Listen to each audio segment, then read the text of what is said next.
And welcome to episode 487 of Cinematary. I'm your host, Zach Dennis, and I'm here with Nadine Smith. Andrew Swafford. Cam Watson. And in today's episode, we're going to be continuing our M. Night Shyamalan series with 2008's The Happening.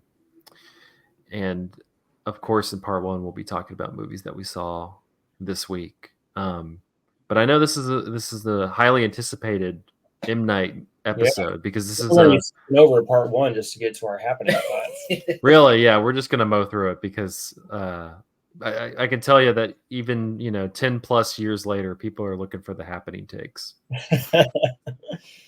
It was interesting doing research, the levels of discourse, that how they've changed a bit on the movie over the course of its 10 plus year history. So be interesting to get into. But let's go ahead and jump into the movies that we saw this week. Andrew, I'm gonna kick it off with you. Sure, yeah. I saw a great movie this week called Rap World, directed by Connor O'Malley and Danny Sherrar. Apparently, there's a lot of Connor O'Malley lore that I am unfamiliar with. This is actually the first of his projects that I've seen. So if I remember seeing him. Expert wants to give some context, feel free. I am not an expert by any means, but I actually remember him emerging during the Vine era. Very Eric Andre-esque, Adult Swim-esque, screaming in your face type humor. I remember I think the first Connor O'Malley thing I ever saw, which like the fact that this is, I've never been as big a fan as some people are. It's just kind of a lot. And I feel like it's also one of those things, like, you say there's a lot of lore, and I feel like it's kind of like Tim Heidecker on cinema kind of thing where you just have to like really commit to it. But I remember first Connor O'Malley thing I saw was like almost a decade ago, and it's this Vine of him going up to like a businessman who's on a Segway, and he just says, "Segway pimps gliding on justice." And for some reason, that phrase "gliding on justice" has just stuck in my brain. He has a great ear for phrases, I gotta say. So he must be doing something right if I remember that. Fine. Other Connor O'Malley context that's important to bring up before getting into Rap World? Anybody? He was a writer for a very long time on Seth Meyers' late night show. Okay. That's probably his most grown up job that you would see him in. He was on the show recently, just talking about stuff, and he was making me laugh because he was telling Seth about how he's been watching the show Billions on YouTube Shorts. Yeah. And Seth was like, "What do you mean on YouTube Shorts? Why can't you just watch the full episode?" And he said, "What the fuck does it matter to you?" Yeah. Wasn't he in like I Saw the TV Glow? He was. Okay. Yeah. There's a lot of reviews on Letterboxd trying to make the case that Rap World and I Saw the TV Glow have a shared universe, which I would is the case. But anyways, this movie actually, got put on Connor O'Malley's YouTube channel. So I guess some people might try to argue it's not a movie, but it's an hour long.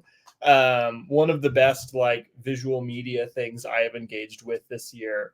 It's set in 2009. It's a period piece of the late 2000s, and it very much looks and feels like it, based on like the architecture and the design of the homes, which are just like hideous to look at. Everything is just like gray and beige. The cinematography is all done on like 2000s era, like handheld, like consumer grade cameras. The editing is meant to feel like it was edited on Windows Movie Maker, though I'm sure that they actually were using a more sophisticated video editing software than Windows Movie Maker. But the edits are quite funny. And it is about three friends. They're like, I would say in their either late 20s or early 30s, but they act like they're in middle school. It is like very much an Arrested Development kind of narrative. And the movie that you're watching is a documentary that they are making, in which they are documenting the creation of a seminal rap album that they are planning on writing and recording in the course of a single night, which is hilarious. Just like on its face from the jump. Great premise, no notes. And it takes quite a while before they actually get into writing and recording any of this record, because these guys really just want to fuck around. They want to smoke weed, they want to get drunk, they want to go to parties, they want to try to get laid. And like every time they're about to get to the record, they're like, oh, we should smoke first, and like it's kind of this recurring joke, like they're not actually doing the thing as the night is getting later and later. But it's really this it's a hilarious and fascinating character study of this particular brand of just dumbass masculinity that I feel like was kind of rampant in the 2000s. Obviously dumbass masculinity exists in all eras, but it always has kind of like a different flavor based on what kind of media those dumbasses are consuming. Like Zach, you mentioned that apparently Conor O'Malley set this in 2009 because he wanted to make sure that everyone knew that these guys watched The Dark Knight, which like never gets mentioned in the movie, but like that's the milieu, of the movie. And it's very interesting as a character study. There's so much like Freudian stuff going on here with like just these guys like maybe repressed homoerotic desires for one another. There's a lot of like lighting joints like with other people's joints, like getting really close to each other's mouths. And there's like a photo shoot where they get out a pistol and they're like taking pictures of themselves, like aiming the pistol and like doing phallic things with it. But there's also just so much about these characters like not really being able to be vulnerable with one another in any sort of way, or like not really like having language with which to express or understand their own feelings. But that is always kind of manifested in these like absolutely hysterical, over the top ways. It's also a movie that is just like chock full of amazing lines. Like the only movie that I can think of that is like just as one-liner heavy as this movie is would be like, this is Spinal Tap. There's just a million things in that movie that you want to quote forever. And I'm not going to quote that many because I want them like the lines to be fun surprises for people. But for example, one of the bars in the rap song they eventually do end up recording is credit cards were invented by Hitler. He is the kind of guy who would litter. But there's also, here's another one. Roll up in a Bugatti, doing a bukkake on Benghazi, playing Yahtzee with Trotsky. But there's also so many moments in this movie that are just kind of like tender and sad. Like there's a moment when they run into this girl that I guess one of the guys has a crush on, and two of them like dare him to go talk to the girl, and he does, and she's actually like super stoked to talk to him because like it's the 2000s and people enjoy talking to people in public, I guess. And after he's done like having this kind of like genuine, sincere, funny conversation with this girl, he like asked to take her picture, and he says like, I want to remember this as the moment that I talked to somebody, because these guys are just like incapable of socializing with anybody who isn't just like as deep in their own bullshit as they are. And I feel like I want to leave it at that. Like there's so much more to be discovered and to think about and talk about in this movie. But I think that it is maybe better for you to encounter it and have those thoughts in real time for yourself. But fantastic movie. I have a great fondness for movies that feel like kind of found objects, like plucked out of time. Like this really does feel like it could have been made in the 2000s. There's like very little in way of like showing the strings of a modern creator making it. So Yeah, I mean that's the kind of thing that I feel like is most prevalent in like the horror world with like found footage movies. We don't get as many like found footage comedies, but that is what this is, and it's like a really good version of that. I loved it. It's one of my favorite movies of the year. It's going to be on my top 10 lists. It's on YouTube. It's an hour long. You can go watch it right now. You should watch Rap World by Connor O'Malley. I am planning on now going back and watching as much Connor O'Malley stuff as I can because I feel like I've been missing out on this guy. Yeah, you're gonna have a trip. Some of his YouTube stuff is wild. Mm-hmm. I would imagine so. I would expect nothing less. Yeah, his stand-up special or special whatever, his stand-up that he put also on his YouTube page from earlier this year is really good.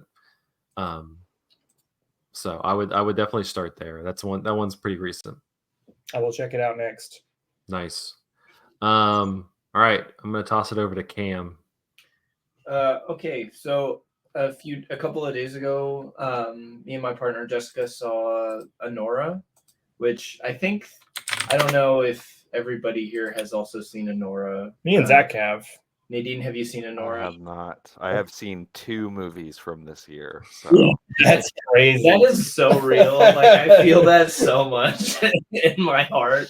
But we saw Anora a couple of days ago. They were playing it here. They finally are starting to play it over here, and we both really enjoyed it. You know, not to, I guess, retread if you guys have talked about it too much, but the like the long and short of it is like it's what's the direct Sean Baker. Mhm.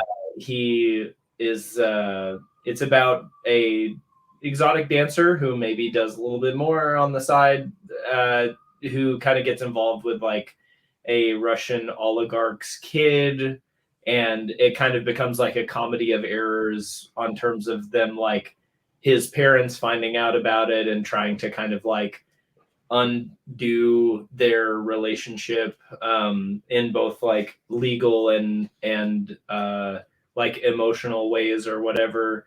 A lot of actors who are in other Sean Baker movies are in this movie. Like the guy in Tangerine, that's like the cab driver. He's like one of the main characters in this movie. He does a really good job. All the actors really do like a really good job. It's like a really well, like everybody really feels like they are settled into the roles really well. Is he the guy who leaves the baptism of his child in order to deal with this? It's supposed to be someone else's child. I think he's like he's basically supposed to be like an Eastern Orthodox priest of some kind. And he just Like and he's like texting on his phone. He's like, I gotta go. I'm sorry. this other shit, yeah. But yes, that's him. That's the guy that's in that. I think he's also been in other Sean Baker stuff too. I'm kind of like I'm like half in, half out with Sean Baker stuff. I haven't seen all of his stuff. I really like Tangerine a lot, and I really like Anora a lot. Did you see Florida Project? I have seen Florida Project, and I felt a little like more lukewarm on it than I think a lot of other people did. But I feel like Anora does a much better job of like letting you experience the character's interiority in a way that it kind of invites you to feel for both Anora and another character that, you know, whatever, just watch the movie. But there's some spoilers. Yeah, but like there are two kind of characters that sort of make up like the kind of, I guess, the heart of the movie and the way that it moves. And it's very much focused on like which isn't surprising given like Sean Baker's other stuff, but it's very focused on like labor and gendered labor, and like both in a like masculine and feminine way, and the ways that like when those things are kind of reduced to their basest things, like the way that exploitation occurs and all that type of stuff. But the thing about Anora, against like his other stuff that I have seen, is that it balances like that sort of like a mirror with like comedy and tension and stuff better than I think some of his other movies have done. And while I think that like maybe something like Tangerine to me has maybe more of a like soft core like in it, like a very like a heart in it that I felt a lot more attached to than I did in Anora. I do think that Anora is like put together really, really, really well. Very polished movie. Very polished. Yeah. And you it moves so fast, and Mhm. but you're like with it the whole way. And I think that it's like its sense of humor really helps like kind of like glide it out of all of the beats really well. Yeah, that's been Safdie Brothers style, like stress humor. yeah. It's that's what's been interesting because I've been seeing the trailer play, and like we saw, I think before the trailer started getting cut, we saw it at TIFF. And the trailers have been interesting because it's kind of playing almost like this like rom-com like romance level to Which like Anora yeah. and the Russian oligarch's son. And like that's definitely like the first half of like the first part of the movie. That is, Yeah. and then the second part of the movie is very much like it becomes this like mad dash. I think Tangerine is probably the best of his films to have a reference point on because it has like the intensity level of Tangerine for like the majority of the second half of the film. Yeah, I agree. I feel like when you leave, like the first half of the movie feels like him doing something very different from other stuff that he has done before, at least that I've seen, but I haven't Yeah. seen like Red Rocket or anything like that. But It's a lot better than Red Rocket. but but like the first half of the movie felt different from the other stuff of his that I have seen. But the second half really kind of settles into stuff that I was comfortable with seeing him do, I guess, if that makes sense. Like it settles more into his style, like like Swaff was saying, like that like Safdie brothers type of like kind of every single possible thing going wrong, and like watching these characters who are sort of victims of circumstance having to deal with that over and over, and stuff like that. But I think that like what sets it apart from movies like that are kind of in that zone, which I think that is becoming a more popular thing, like that style, that like genre of comedy movie. Like I think what sets it apart from it is how focused it is on like I don't even know if I would say focused. I think that how much you get out of each of the like this is a movie about goons, you know what I'm saying? Like that, like goons in the traditional sense, not in the modern sense of the word, but like people who are like hired by someone who is hired by someone to deal with a dirty job or whatever, right? Yeah. And like it's a movie about people like that, and you kind of witness every step of the ladder of this kind of like abstraction of like power to labor kind of thing, and you see like each step of it becoming more and more abstracted in a way that's like very funny, but it's also got this core to it that is like I think kind of like poignant in a way that if that wasn't there, the movie would feel a little stupid. But I think that the fact that it is there makes the movie feel really like good, and it's like a good time, but it also like feels like a genuine piece of like someone trying to say something, if that makes sense. Yeah, absolutely. A lot of the characters feel very like layered. Like they're not, like you say, like they're not like just like stereotype, like this is this type of goon. Like everybody like has like starts out some way, but then comes to some other, like you kind of you live so much with each person that it feels very much like you go through like a full scope of everybody. It doesn't feel like, oh, we'll just make them like very very very basic people that you can just kind of focus on the attributes that you've run into in other movies, and this is what you're going to get. Like everybody feels very fully realized.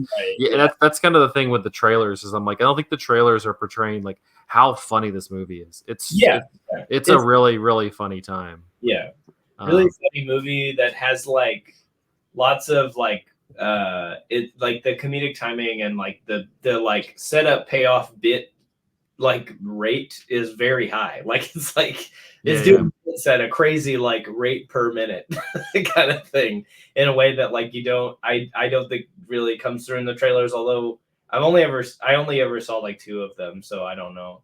But I've just been seeing them lately in front of the movies at the art house theater here, and it's like man, that's kind of this doesn't really sell the full scope of this movie. Well, like, is that a bad thing? I don't think Should it's they a be bad thing. selling Yeah. the hook of the movie and then like the movie kind of reveal its true I self guess so. stuck in a room with it?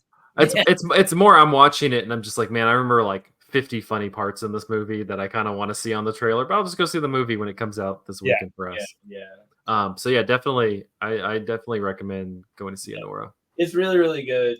You should see it if you haven't seen it. If you can get the chance to, it is really good. If you like the thing that Sean Baker does, I think that this is about the best, the most polished version of it that he has gotten together so far, at least from my perspective. Yeah, definitely. Yeah. All right. Well, keeping in the M. Night theme, Nadine, do you want to talk a little bit about getting trapped? Yeah, I saw Trap finally because it's on HBO now. Y'all have talked about it before. We have talked about it a little bit. Yeah. So, I don't really feel like I need to introduce the plot of the movie. It is as Shyamalan has been doing basically since The Visit, when he sort of rebooted his career a little bit. It's a very like tight little mechanism of a thriller. I think he's gotten very good at this sort of like it's like single location. Yeah. It's different than like Knock at the Cabin felt to me almost like something that could be like a stage play. Even though it is like very much, still a horror movie. But Trap is sort of like, more of that, a little more of the split side of things, of just like it is meant to be real kind of crowd pleasing time. Josh Hartnett is not an actor that I've ever like been particularly struck by. I always associate him a lot with the movie Lucky Number 11, which I think has to be one of the stupidest movies ever made, but also like one of the stupidest titles. Like what the fuck is that? Lucky Number 11. Okay, like what does that mean? Yeah. So he's just always kind of been sort of like a nothing to me. I don't know. I've never like been particularly impacted by him, and I think it's interesting seeing him kind of really like carry a movie. It feels similar to like the James McAvoy casting in Split, where it's it kind of allows this actor to like step outside of their sort of established range, and you can tell like he's having a lot of fun with it. It doesn't really have like, I found Split to be like very maybe I'm alone in this, but like the first time I saw Split, I was like weeping. I found something like very moving about it, and the kind of like finding the humanity in this monster sort of thing. And that's not what Trap is doing at all, because it's kind of an interesting sort of flip, because Trap starts with sort of introducing him as this like regular guy, as this dad, as this sort of like ostensibly sympathetic character, and then just like very quickly pulls the rug out from under you by establishing that he is very much not that guy. And there's something about it which I was kind of thinking about a little bit with The Happening, of like there's a lot of like in The Happening there's a lot of children in distress, and there's something like really kind of like, once and it happens pretty quickly into the movie that it is revealed that this is like an evil guy, but it's just like it kind of left this like really like, not in a way that I mean is like to the detriment of the movie. It's like the kind of the intended reaction, but it's this very like nauseating feeling almost, because you're sort of torn between like, you've already been sort of like changed to this guy's perspective. You want to see him get out of the trap, but there's also this kind of like, oh my god, like this guy's daughter is like there with him, like, and once you kind of realize that he is like not this like good upstanding father figure, it's this kind of like, there's this kind of like dual trap going on of kind of like, you know, the daughter, the family is like in this trap of their own, and it's kind of like, so you're sort of torn between those two poles, which I thought was really interesting. But I also think there's a lot of like crazy fucking subtext going on here with M. Night Shyamalan casting his daughter so predominantly in a movie that is about how your father is a monster and you have to like reckon with that and forgive him. Like even before it's kind of really, that's really established as like the text of the movie, Lady Raven like sings this song and introduces it by saying like, this is like, I had to forgive my father, like I had to like let go of the anger and the hurt I was holding on to. And so it just kind of makes me feel like, okay, what the fuck? Dude, well, there's also like Josh Hartnett is like ostensibly doing a nice thing for his daughter about like the show, and like in a way M. Night is also like kind of putting his daughter on stage and like giving her a shot at the spotlight herself, right? I don't know how much we're maybe meant to read into the idea that Shyamalan himself is the murderer in this situation, but I don't know. Nadine, me and Andrew saw this movie together, and whenever we watched it, like one of the first things when we got out of the movie, we were like, what the fuck was with like Shyamalan casting himself as like his own daughter's manager? Yeah. Okay, yeah. I didn't think about that too. Yeah. That is some crazy levels. Like that's some like Jackson family shit, you know, like but it's kind of interesting. It makes me think about, because it's something that Shyamalan has talked a lot about in interviews. It's just like how much, which is not unique to him at all as a filmmaker and a parent. But he's just talked a lot about how his like the ages of his children really like impacted the work he was making, and you know that he turned away from horror pretty much after The Happening because of like having kids, and he didn't want to like bring this kind of bad energy, or he wanted to just make movies that like his kids could like and enjoy. And I feel like there's almost kind of like something to do with that of like being known as this, you know, like horror filmmaker or something, or just kind of like, because over the last decade his work has gotten a lot more for lack of a better word, like upsetting. You know, we'll get into The Happening is just like a very like upsetting movie, and he really turned away from that and then has gone back to that. So I kind of wonder if there's like, I don't know, he feels some kind of like guilt.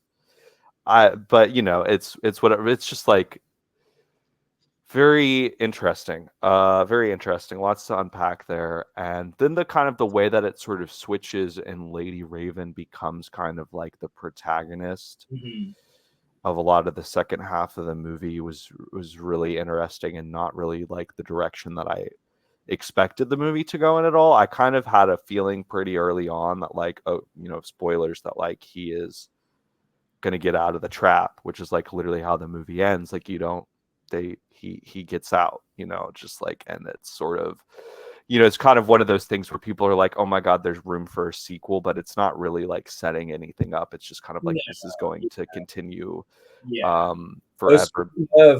I saw a Letterboxd review. I can't believe I'm struggling to remember who wrote it at this point, but somebody was reading it as like an extended metaphor for the various ways in which M. Night Shyamalan has gotten out of movie jail. That's kind of amazing. Well, there's something really interesting in this movie too, that it kind of posits pop stands as a force for good in the world. Yeah, I'm sort of surprised that I didn't see like more discourse about that, because I feel like just like stand-up, you know, is a very contentious thing. But it's like they are the ones who like save the guy's life. Like, you know, she gets on Instagram Live and dispatches her stands to like solve this crime. And also too, just like a lot of the movie's kind of like depiction of pop is fun, kind of funny to me, because it is like, it's I don't know, it just feels like a little bit like Uncanny Valley almost. Just kind of like because Lady Raven is sort of like, I don't know, like kind of like Tinashe-esque, like kind of alts, but it's also like the biggest pop star in the world. I don't know. I think it's supposed to be kind of an Eras Tour-ish thing, but Yeah. music is not Taylor Swift. Yeah. So it's just kind of, it's just sort of interesting thinking about it as just like, it's not really a movie about pop music per se. It's just kind of the milieu, which I think is kind of interesting. And also to the cameo from Kid Cudi in this movie is really wild, and like the fact that I was kind of when they introduced him, it's just like immediately just this like very ridiculous personality. I was expecting him to play like a little bit of a larger role in the movie, but I kind of just like want a spin-off, just like because I'm just like that is a whole character. Like maybe not Shyamalan, but Kid Cudi definitely came up with like a whole backstory and like lore for that character. I'll also say the thing that was scariest to me about this movie is when the rapper Russ showed up. I don't know if y'all are familiar with Russ, but he's like to me one of the most fucking annoying.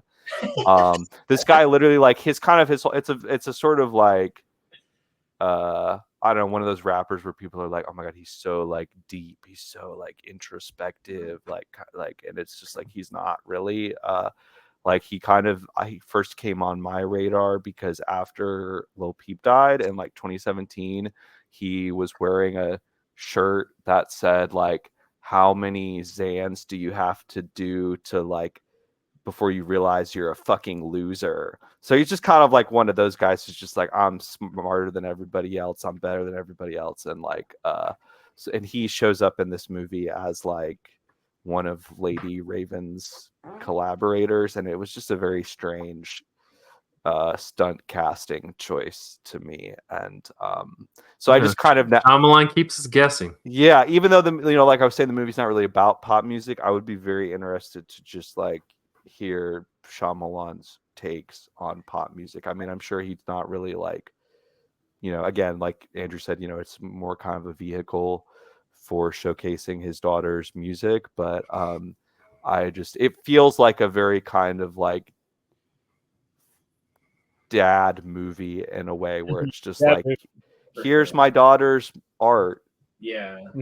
I feel the pop thing too almost has this like taste to me of like a lot of Shyamalan's later stuff that feels very like, in a way, like I mean I love this about a lot of Shyamalan's like later, like his newer things, I guess, like stuff since The Visit, like you were talking about, Nadine, like X3 like Shyamalan. the like this sort of like super sincere humanism kind of, where it's like this thing, this like even something like pop standom or whatever is like ultimately a good thing because people inhabit it and people are ultimately good on like an individual level, and like we're all kind of this one, body of things moving towards good, like I feel like he does. I feel like he has been like fixated on that a lot, especially since like the kid thing, and like I saw that a little bit because I was laughing too when it's like she hops on Instagram and is like, "Hey everybody, help me out," and like people immediately solve like a crime within like 20 seconds or something before he gets the Blue Lion. Yeah. Who has a blue door near them? Right, yeah, exactly. So like, to me, it just kind of feels like an extension of this. Like you were like Nadine, you called it like kind of uncanny, like, and it feels like that. It felt like that too when I was watching it. Of like, it's funny and like kind of sweet to see someone like employ this thing that has this like cultural weight, both positive and mostly negative, like with this like stand-up thing, and be like, but it can be good because like, everybody wants to be good, they just need like an opportunity to do a good thing or something. It is kind of one of the interesting things about Shyamalan is just like his movies so much exist in sort of their own world. Yeah. Not that it's like an alternate, reality or totally like fictional world, but it's just sort of this like, I guess the word is just uncanny kind of version of reality. But it does make me kind of remember that there are like a few moments in some of his recent movies of like odd pop culture reference. Like, I literally just remembered that like the kid, the little boy in The Visit, Yeah. it, like, talks about Tyler the Creator at one He does, point. And then also in Split, James McAvoy's like child persona is like obsessed with Kanye. Yeah. That's true. Yeah. So there's just kind of those moments of like where sort of the real world like pierces through in these very strange ways, where it's like, okay, what culture do you actually keep up with? Which is not a knock on like the movie at all. It's just kind of like this strange kind of fun house mirror a little bit. Also, I think one thing that is a little bit eerie about the movie to me, and it's not like an intentional commentary or anything, but just the fact that like I feel like it's kind of in some ways a damning portrait of America, because there is an insane police presence at this concert and nobody bats an eye. Like literally of like, they got just like assault rifles, just Cops are just like pulling people out of the and nobody- everybody's just like, woo, I want to be the dreamer girl. Like, yeah, we're not living in a nightmare right now. Like, this is not a police state. I stand Lady Raven. I want to be the dreamer girl. Oh, So, anyways, Trap, it's pretty good. It's some It real is. Trap shit. If you've liked Split, if you've liked the last few little Shyamalan thrillers, you're gonna like this one. I will be very curious to see like if he goes the Split route and turns this into a kind of Don't do that. universe. I think it could be. I don't know. I could see Mr. Unbreakable going toe to toe with Mr. Trap. Oh no. Mr. Trap. I really, really don't want to see Didn't that. Mr. Unbreakable literally die in Glass? Yeah, he. Yeah, he does, right? Yeah, I need to rewatch Glass. But hey, I don't know. Or he'll team up with Split. Yeah. It's like Jaws. Like people call him the I shark see that. Jaws. I'm just referring to the characters by their. Yeah. Dave Bautista was Mr. playing the Trap. cabin. 100%. Yeah. Can I take us Anyways. in the break by Yeah. just reading who was in the movie? The 2006 neo-noir crime thriller film Lucky Number 11. Kevin Spacey, I remember. Is No, he's no. not in it. What the No, fuck? Josh What? Hartnett, Bruce Willis, Ben Kingsley as the character the rabbi, Morgan Freeman as the character the boss, Lucy Liu and Stanley Tucci. And the plot is Why a case do- of mistaken identity puts a man named Slevin, Josh Hartnett, in the middle of a war between two rival New York crime lords, the rabbi and the boss, while under the watchful eyes of Detective Brakowski and well-known assassin Good Cat. And that's Cat with a K. That's the Bruce Willis character. Slevin must quickly devise a plan to save his skin before his luck runs out. And the poster says Lucky Number Slevin, and the L in Slevin is like an upside down 7. That's like whenever there's a movie that's like a character's name and it's like a person that nobody like. I haven't even seen this movie, but I think of like there's that movie called James White. And I'm just like, why the fuck do they name James White? Okay, it's like, who the fuck is Slevin? I'm also like, why did I think Kevin? I think I thought Kevin Spacey Joe was in that Black. because it's like, I don't know. Come meet him. no, yeah, like. I'll Joe. give you it, Nadine. I also, before looking it up, thought Kevin Spacey was. Well, in this I think it's movie. because it's one of those. It's like a Usual Suspects type movie Yeah. or Boondock Saints type movie where everybody's like, oh, like, yeah, it's that like faux bro. You may be thinking of the IMDb top 250 shit. You're probably thinking of the 2008 crime thriller 21. That's another one of them. That's another one of them. Those are real like screenwriting 101 type movies too. Ugh. Ace's extended universe. Oh man. And with that, we'll be talking about The Happening in part 2 after this. And we're back with part 2 of episode 487 of Cinematary. In this part, we're going to be continuing our M. Night Shyamalan series with 2008's The Happening. Written and directed by Shyamalan, the film stars Mark Wahlberg, Zoe or Zooey Deschanel, however you want to say it. I don't think one says Zooey. It technically looks like Zooey, but it's fine. For the sake of this episode, it's going to be Zooey Deschanel. Okay. John Leguizamo and Betty Buckley. An apocalyptic threat to humanity arrives out of the clear blue sky with a series of violent, inexplicable deaths spreading across the country. The cause of the terrifying phenomenon remains unknown, prompting science teacher Elliot Moore, his wife Alma, and his colleague Julian to try to elude the invisible killer in Pennsylvania's farmland. Soon it becomes clear that no one is safe. Following the critical and commercial failure of 2006's Lady in the Water, M. Night Shyamalan struggled to sell his next spec script entitled The Green Effect. By January 2007, it was reported that several studios had received the screenplay, but none expressed interest enough to purchase it. Upon returning to Hollywood with a rewrite, several studios offered to greenlight the film, Shyamalan said. In the end, he decided to make the film at Fox, partly because of Fox Filmed Entertainment chairman and CEO Tom Rothman's enthusiasm, as well as the studio's past experience in marketing similar apocalyptic fare like Independence Day and The Day After Tomorrow. Quote, Tom felt strongly about making this my first rated R picture, Shyamalan said. We talked about trying to get the kind of intensity. Yeah. We talked about trying to get the kind of intensity that is present in Silence of the Lambs and the kind that Guillermo del Toro got in Pan's Labyrinth. The impact of the beautiful things in that movie wouldn't have landed as strongly if the film had not been rated R. What even happens in this movie that makes it rated R? It's all the violence. Yeah, I would say some of the violence. Yeah, there's a lot of blood in this movie. Yeah, there's a lot more like it's a lot more visceral. There's like the blood squirting out of little holes in people's heads and stuff. Yeah. The movie was widely panned critically when it came out, but Stephen King liked the film, stating, quote, of Fox's 2 summer creep shows, the other being The X-Files, I Want to Believe, give the edge to The Happening, partly because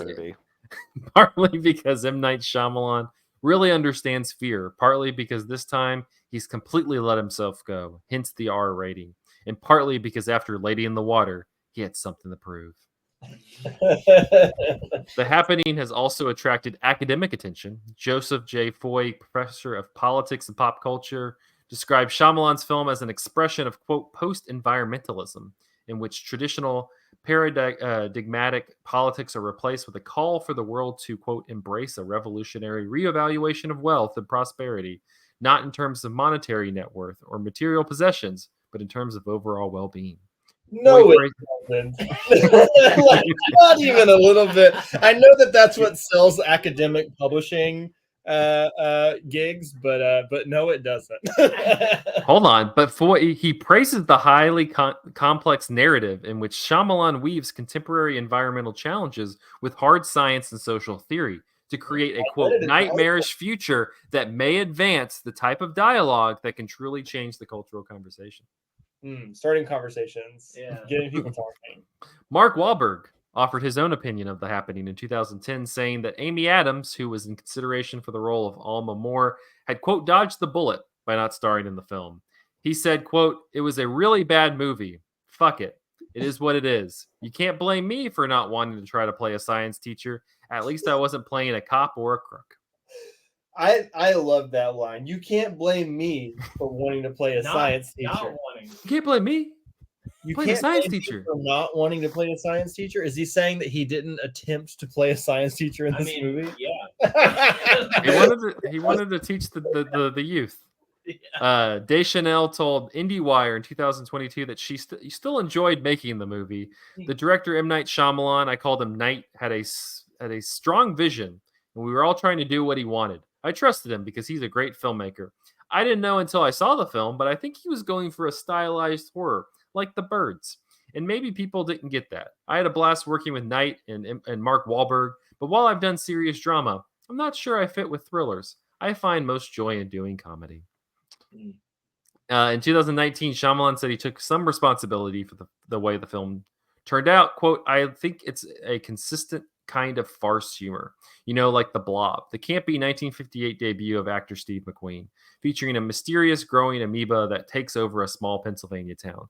The key to The Blob is that it just never takes itself that seriously. I think I was inconsistent. That's why they couldn't see it.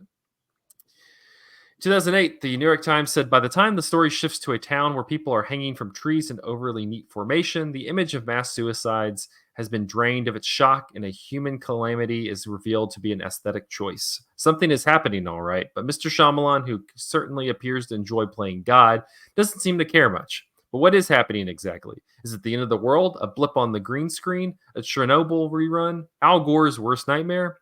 Mr. Shyamalan tells us more or less letting the kitty out of the bag early. But here's the thing about doomsday scenarios. They require an escape hatch or the weight of tragedy. Just knocking off the world because you're mad at it isn't enough. And Roger Ebert in 2008 said, for some time, the thought has been gathering at the back of my mind that we are in the final act. We have finally insulted the planet so much that it can no longer sustain us. It is exhausted. It never occurred to me that vegetation might exterminate us. In fact, the form of the planet's revenge remains undefined in my thoughts, although I have read of rising sea levels and the end of species. What I admire about the happening is that its pace and substance allowed me to examine such thoughts and to ask how I might respond to a wake-up call from nature. Shyamalan allows his characters space and time as they look within themselves. Ebert, not a fan of The Village, but kind of dug the happening. Interesting. I don't remember any characters looking within themselves in this movie personally. I don't know, Andrew. I think you were missing it. Everybody was looking deep inside. I do remember Mark Wahlberg talking to a plastic plant. Yeah. Right. I think that's interesting. I'd never heard the bit about Shyamalan saying that like he kind of felt that it was like supposed to be this campy thing, but he wasn't consistent enough with it. Because so me and Andrew like just watched this movie, and like after the plastic plant bit happened, I like shouted about how like this is like it's crazy because I know that the dude tries to be funny a lot. Like in his movies, you can tell that there's got like ABC punchline set up, whatever in his movies, and that in The Happening, there's stuff like this, and also like scenes like the hot dog guy that like are very clear. I love that. I freaked out. Whenever I first watched it, and when I watch it now, I freak out. As soon as I see that guy, I'm like, oh, fucking hot dog part's coming. Let's go. Like, there's the line, which is great. Yeah. You like hot dogs? They got a great shape. They got protein. They got a cool shape. But also, there's cool like shape. Zoe The cool Deschanel. shape, Zoe Deschanel's response She to says "Do you no. like hot dogs?" She just like shakes her head and like mouths the word Yeah. no. I first saw that happening when I was in like high school. Like me and my friends just like walked to a video store when they were dying, and he would get like armfuls of DVDs, and we would like watch them all while someone was playing Oblivion on another TV in the same room. And like that sounds like a Connor O'Malley scene right now. and we watched The Happening like this, and we all like clowned on it really hard. Like, and it has stuck with me of being this like silly, like kind of fun, like fun bad quote unquote movie.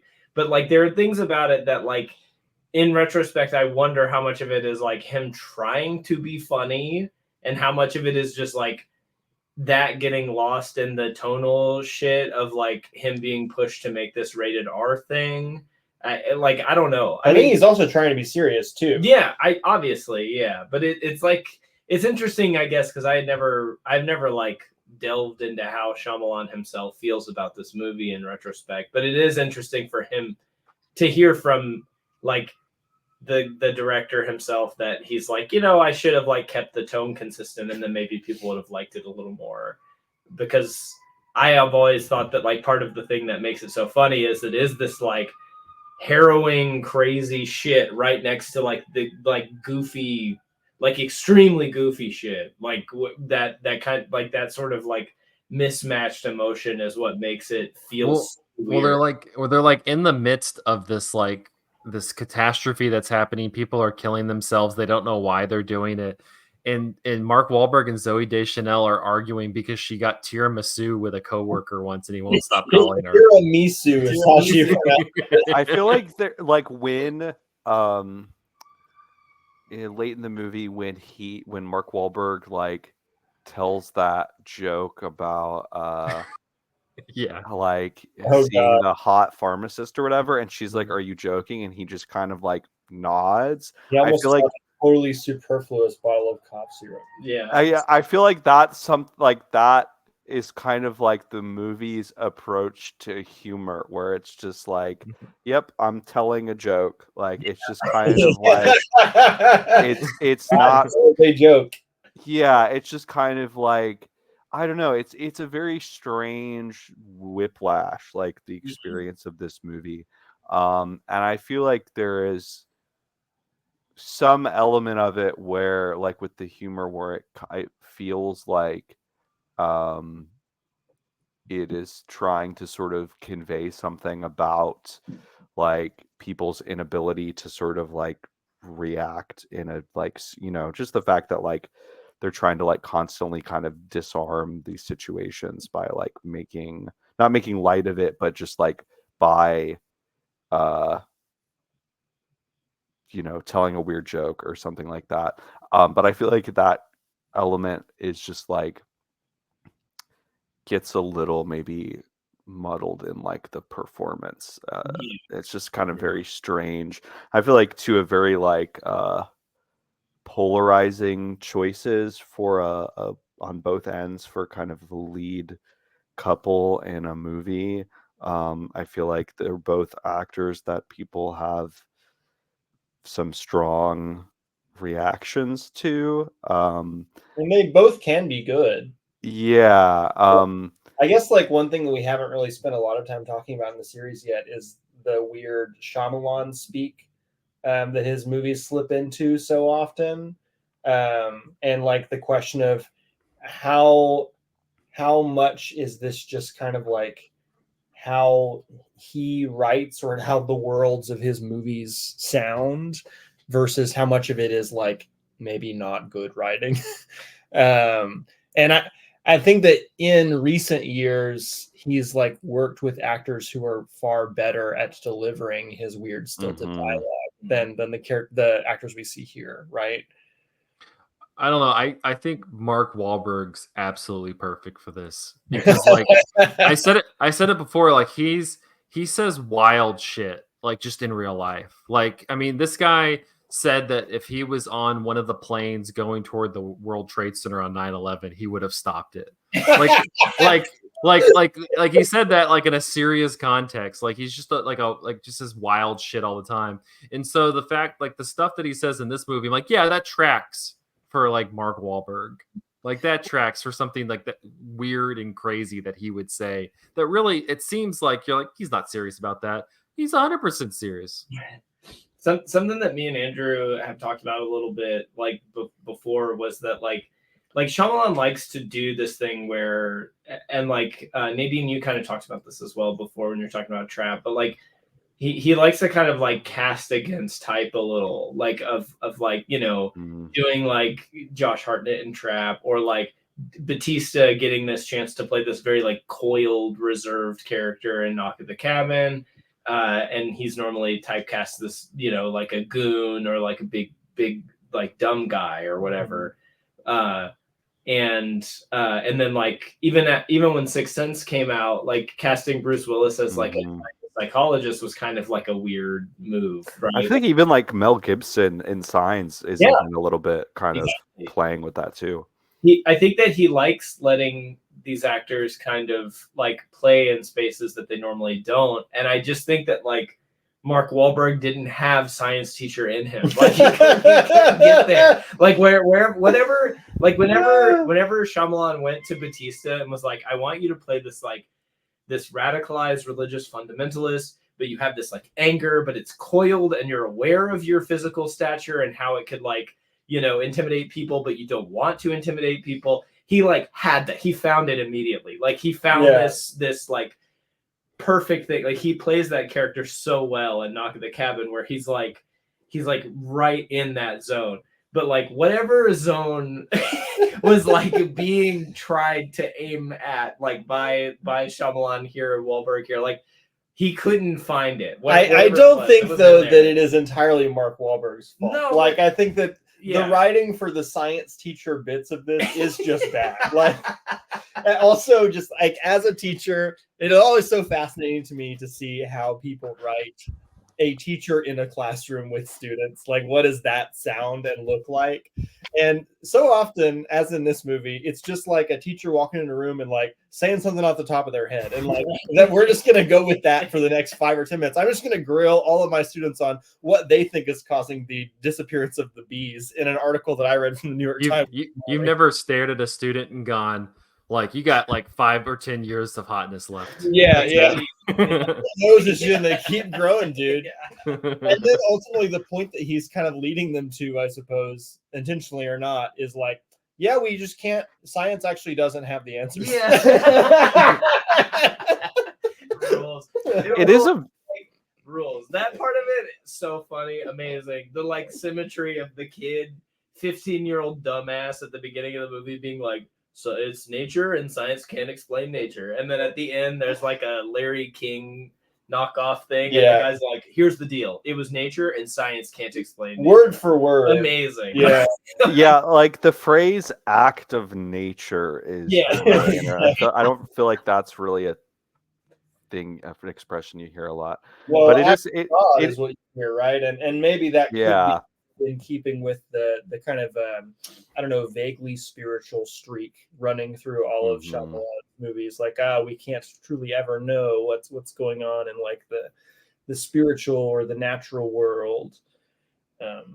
I do feel like, you know, it's the sort of comparison that Shyamalan makes to The Blob is interesting, because rewatching it this time, I was really struck by like you know, that ending sort of summation on the news scene. It just feels very much like the kind of device that you would have in a like mid-century, you know, it's like the straight up like the end of Psycho, you know, where you have this like expert come in and explain everything. And it's also to the kind of like you know, the kind of moral, like sort of, it feels very much like the kind of approach of a movie like The Day the Earth Stood Still to like, you know, like nuclear proliferation or something like that, where it's just like, we need to have this like referendum on humanity or whatever.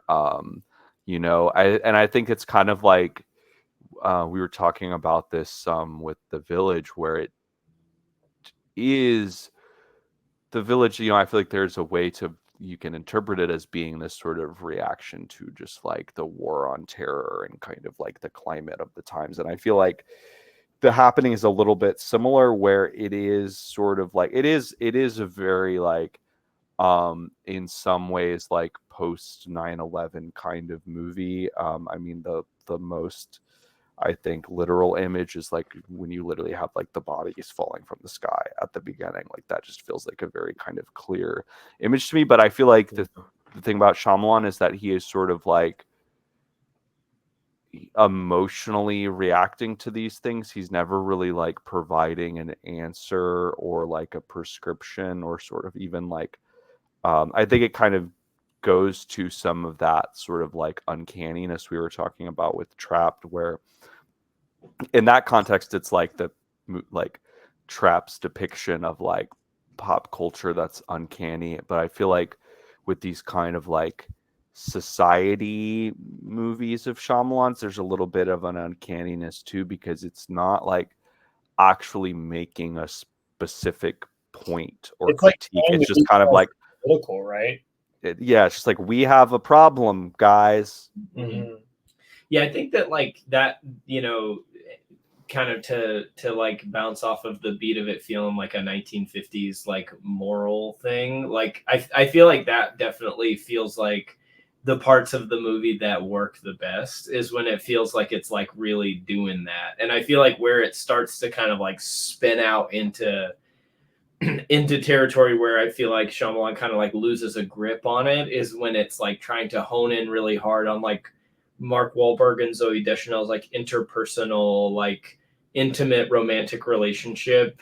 Like all of that stuff feels very kind of like, well, we should also have this in here, you know? Whereas like those old, like Day the Earth Stood Still, like, and movies like that, those movies would kind of do this thing. Even like Godzilla does this too, which obviously different cultural context, but it's like we're kind of doing a like allegorical natural disaster or a man-made disaster thing, and but the way that we're going to depict the way that this like hits society is by having like this whole rash of characters that all you kind of just get like bits of them here and there, but instead the happening stays with Marky Mark and it stays with Zoe Deschanel, who both kind of feel like they're really struggling to kind of stay with a lot of like what the movie is doing a lot of the times. I remember when I first watched this movie and when I rewatched it just now with Andrew, the bit where they're standing on the old people's porch and they're like, please let us in. We're very, very normal.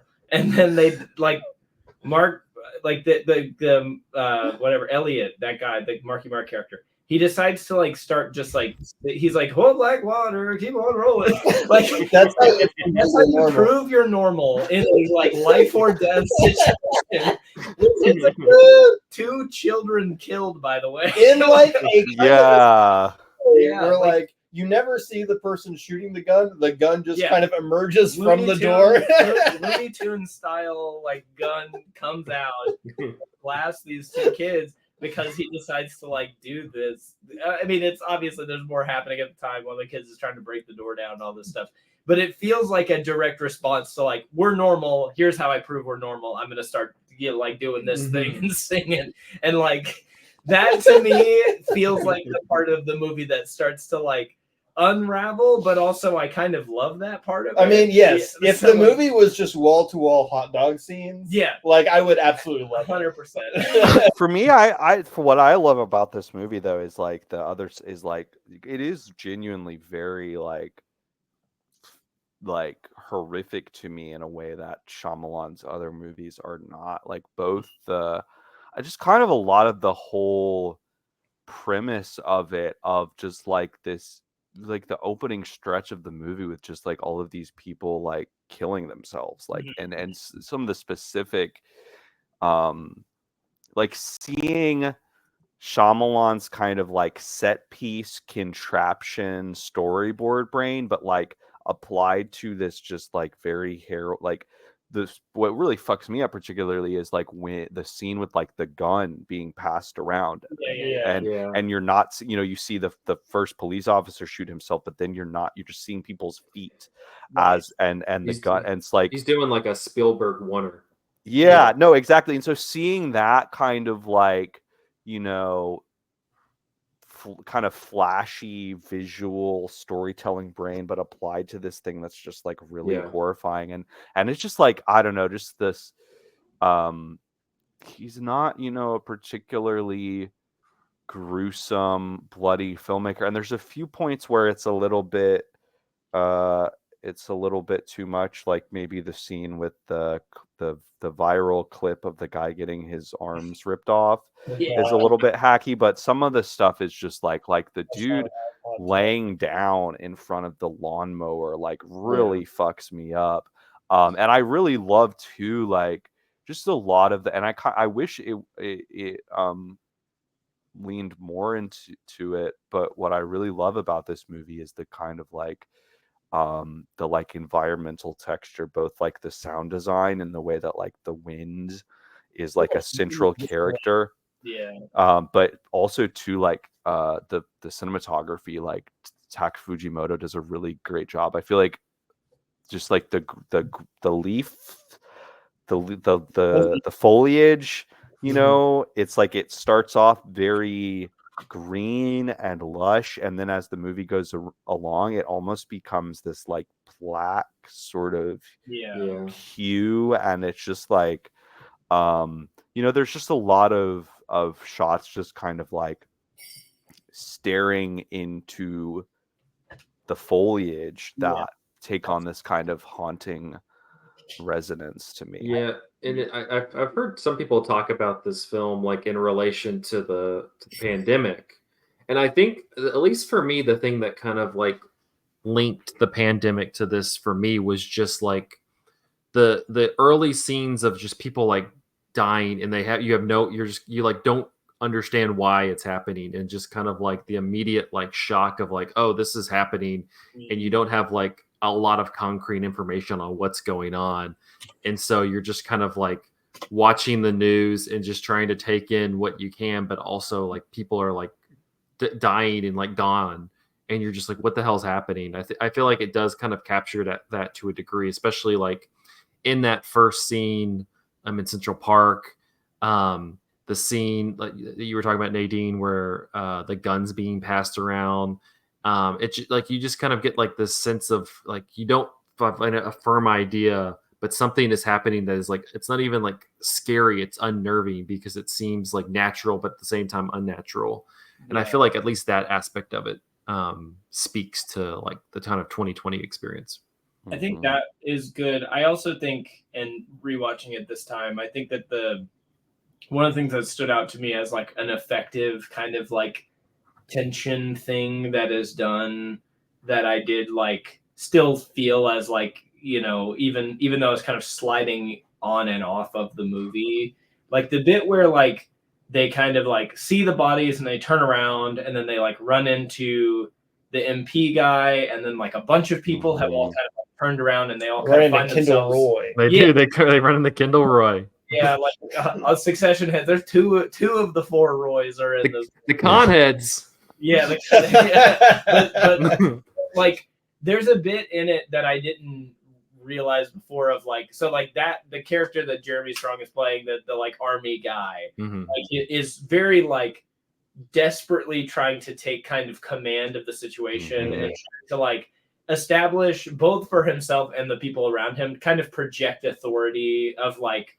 not in a nefarious sense, but in a sense of like, well, like so that both myself and these people will know what's going on. Well, it's like I'm like this military member. They're gonna assume I know what to do. Exactly. But if you listen, there's a point where they refer to him. So he's got an MP. So he's just like military police. He's got like an MP like patch on, and also he's alone in his Hummer. And then also there's a point where someone refers to him as private, like his rank is private, which means dude has no fucking idea what anything is at all. And he's like literally just trying to like make it up on the spot and try to like to comfort both himself and the people around him.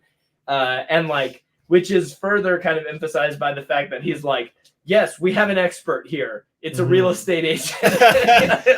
And it's like, which is kind of funny in a sense, but also if you're in that moment, if you're one of these people in this kind of disaster, you know, even like likening it to 2020, if you're in a place where people are like, here's this expert, it's like a fucking body language expert or something. You're like, oh fuck. Like, oh no. Like you're in this place immediately where you're like, oh no, the person that is like deferring to expertise here is deferring to just some other person that they like are desperately kind of trying to like claw for that. And I think that is the part of the movie alongside the stuff of like, well, not really knowing what's going on yet. Like those are the parts that to me feel like effective as like tension or horror pieces, like of everybody kind of just being like herded into this one spot, and then the one person who is ostensibly in control is like a super freaked out like low rank military cop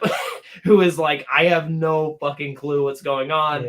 I should defer to expertise here, which is a real estate agent who is with me.